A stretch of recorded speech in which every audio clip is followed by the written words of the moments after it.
Hi friends, আজকে আমি তোমাদেরকে এই ভিডিওতে ডিমের ডেভিল করে দেখাবো। তাহলে চলো রেসিপিটি শেয়ার করি।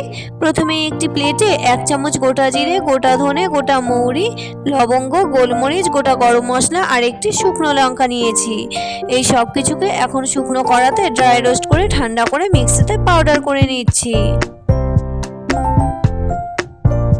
তারপরে দুটো সেদ্ধ ডিমকে আমি ছুরির সাহায্যে কেটে অল্প একটু নুন আর গোলমরিচের গুঁড়ো ডিমের ওপর ছড়িয়ে দিচ্ছি। এখন দুটো সেদ্ধ আলুকে গ্রেটারে গ্রেট করে হাতের সাহায্যে ম্যাশ করে নিচ্ছি।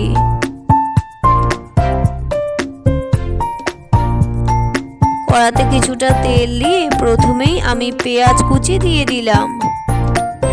একটু নেড়ে চেড়ে রসুন বাটা দিয়ে আবারও একটু নেড়ে চেড়ে অল্প একটু আদা গুঁড়ো, কিছুটা জিরে গুঁড়ো, কিছুটা ধনে গুঁড়ো, ঝালের জন্য লঙ্কা গুঁড়ো, স্বাদ মতো নুন, কালারের জন্য হলুদ, 1 চামচ ভাজা মশলা দিয়ে অল্প একটু জল দিয়ে মশলাটিকে কষিয়ে নিচ্ছি।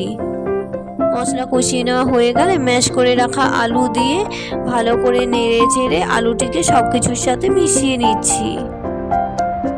পুরটিকে এখন নামিয়ে নিয়ে 1 চামচ ভাজা মশলা দিয়ে মেখে নিচ্ছি।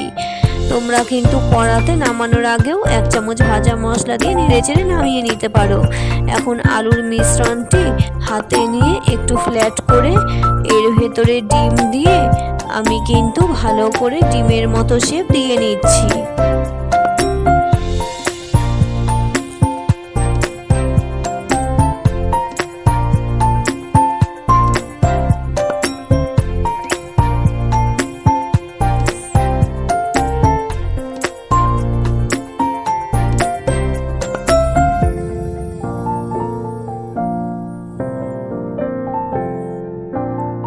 সবগুলোকে এইভাবে রেডি করে নিয়েছি। আর এখানে 1 চামচ বেসন, 1 চামচ কর্নফ্লাওয়ার আর অল্প একটু নুন নিয়েছি। অল্প অল্প জল দিয়ে একটি পাতলা ব্যাটার বানিয়ে নিয়েছি। এখন ডেভিলগুলিকে ব্যাটারে ডুবিয়ে ব্রেড ক্রাম্বে কোট করে নিচ্ছি।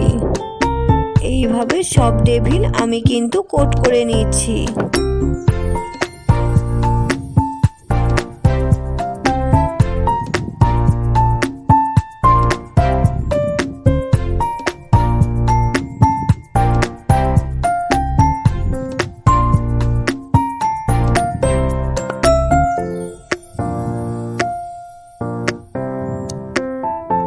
সব ডেভিলগুলিকে সিঙ্গেল কোট করে নেওয়া হয়ে গেলে আবারও ব্যাটারে ডুবিয়ে ব্রেড ক্রাম্বে কোট করে নিচ্ছি।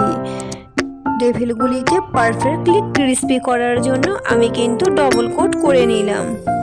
তোমরা চাইলে সিঙ্গেল কোটও করে নিতে পারো। এখন কড়াতে সাদা তেল গরম করে লো ফ্লেমে ক্রিস্পি করে ডিমের ডেভিলগুলিকে ভেজে তুলে নিচ্ছি।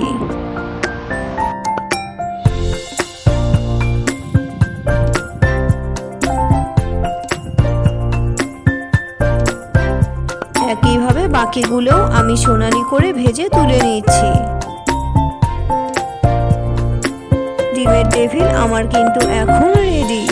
তাহলে বন্ধুরা, আমার আজকের এই রেসিপি তোমাদের কেমন লাগলো অবশ্যই কমেন্ট করে জানিও। ভালো লাগলে কিন্তু লাইক, কমেন্ট আর শেয়ার করতে ভুলে যেও না। আজকের মতো এই পর্যন্তই। আবারও আসছি নতুন কোনো রেসিপি নিয়ে। ততক্ষণ পর্যন্ত সবাই সুস্থ থেকো ও ভালো থেকো। টাটা।